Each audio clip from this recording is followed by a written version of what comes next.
ఈ రాష్ట్రం బాగా నష్టపోయాం.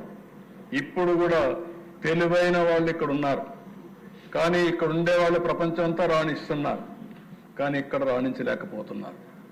దానికి కారణం ఏంటి? ఈరోజు దక్షిణ భారతదేశంలో తక్కువ జీఎస్టీపీ వచ్చే రాష్ట్రం, తక్కువ ఆదాయం వచ్చే రాష్ట్రం, తక్కువ తలసరి ఆదాయం వచ్చే రాష్ట్రం ఆంధ్రప్రదేశ్ రాష్ట్రం. ఇది ఏమాత్రం కూడా ఆమోదయోగ్యం కాదు. దీన్ని మనందరం కూడా ఆలోచించాల్సిన అవసరం ఉంది. అదే మాదిరిగా అధికార యంత్రాంగాన్ని కూడా కోరేది, మానవతా దృక్పథంతో ఆలోచించండి. ఆలోచించి సమస్యల పరిష్కారానికి మీరు ముందుకు రండి. అందరం కలిసి పనిచేద్దాం. అందరికీ గౌరవించే విధంగా ఒక వ్యవస్థను తీసుకొస్తామని చెప్పి కూడా నేను మీకు తెలియజేస్తున్నా.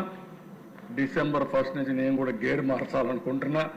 6 నెలలు అయింది, చెప్పాను, రోడ్ మ్యాప్ ఇచ్చాను, పాలసీలు ఇచ్చాం. ఇంకా జవాబుదారీతనం తీసుకొస్తూనే ఎక్కడికక్కడ ప్రజా చైతన్యం ద్వారా మళ్ళీ నెక్స్ట్ లెవెల్ ఆఫ్ అడ్మినిస్ట్రేషన్ తీసుకెళ్తానని చెప్పి కూడా ఈ సభ ద్వారా మీకు అందరికీ తెలియజేస్తున్నాం. ఈ రాష్ట్రం బాగా నష్టపోయాం. ఇప్పుడు కూడా తెలివైన వాళ్ళు ఇక్కడ ఉన్నారు, కానీ ఇక్కడ ఉండే వాళ్ళు ప్రపంచం అంతా రాణిస్తున్నారు, కానీ ఇక్కడ రాణించలేకపోతున్నారు. దానికి కారణం ఏంటి? ఈరోజు దక్షిణ భారతదేశంలో తక్కువ జీఎస్టీపీ వచ్చే రాష్ట్రం, తక్కువ ఆదాయం వచ్చే రాష్ట్రం, తక్కువ తలసరి ఆదాయం వచ్చే రాష్ట్రం ఆంధ్రప్రదేశ్ రాష్ట్రం. ఇది ఏమాత్రం కూడా ఆమోదయోగ్యం కాదు. దీన్ని మనందరం కూడా ఆలోచించాల్సిన అవసరం ఉంది. అదే మాదిరిగా అధికార యంత్రాంగాన్ని కూడా కోరేది, మానవతా దృక్పథంతో ఆలోచించండి. ఆలోచించి సమస్యల పరిష్కారానికి మీరు ముందుకు రండి. అందరం కలిసి పనిచేద్దాం.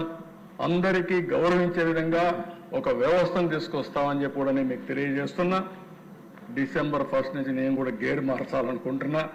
6 నెలలు అయింది, చెప్పాను, రోడ్ మ్యాప్ ఇచ్చాను, పాలసీలు ఇచ్చాం. ఇంకా జవాబుదారీతనం తీసుకొస్తూనే ఎక్కడికక్కడ ప్రజా చైతన్యం ద్వారా మళ్ళీ నెక్స్ట్ లెవెల్ ఆఫ్ అడ్మినిస్ట్రేషన్ తీసుకెళ్తానని చెప్పి కూడా ఈ సభ ద్వారా మీకు అందరికీ తెలియజేస్తున్నాను.